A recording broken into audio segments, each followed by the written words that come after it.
Presque à la même date, on avait présenté de cette façon-là l'objectif qu'on souhaitait poursuivre en cours d'année, c'est-à-dire de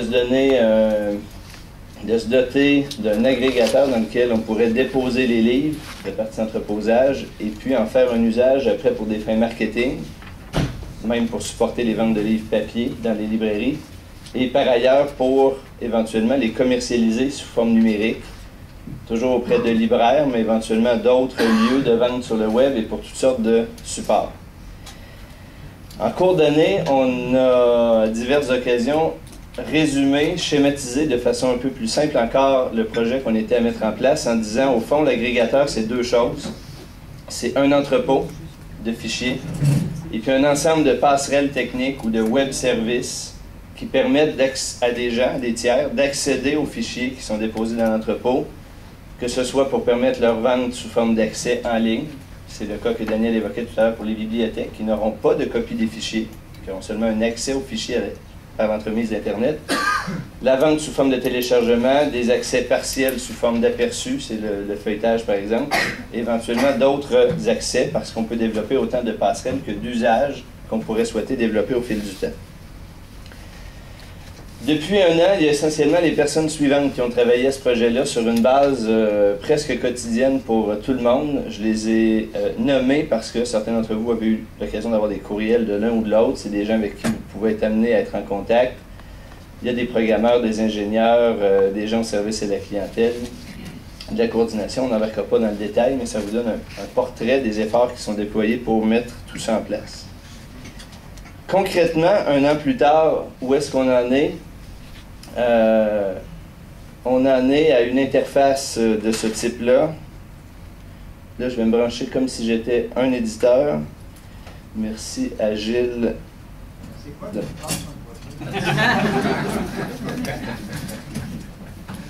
Donc, je rentre comme si j'étais éditeur Septentrion.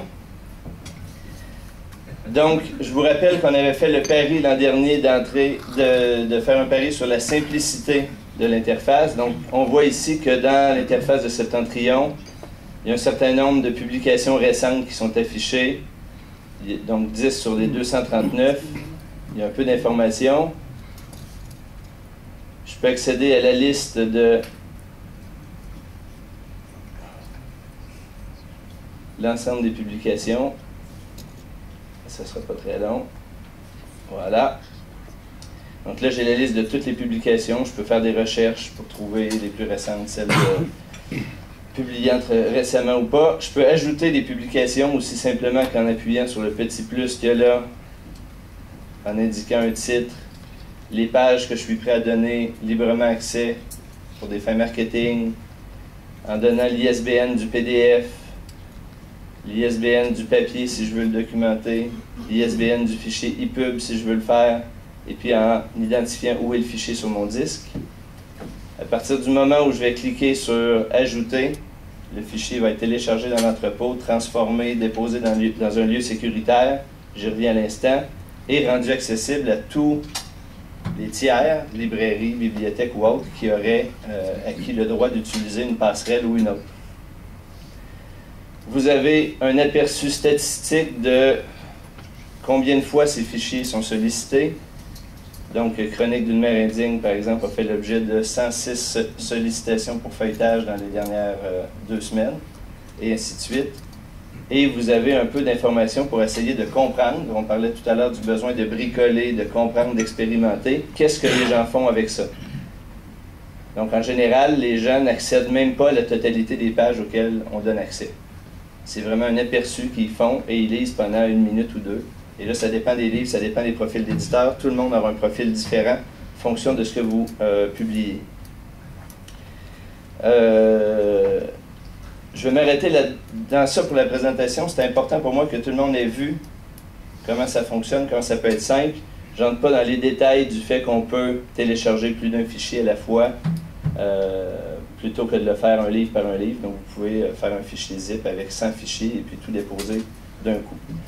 Au passage, et on en reparlera sans doute tout à l'heure, vous remarquerez que pour un livre, l'agrégateur n'a que très peu d'informations.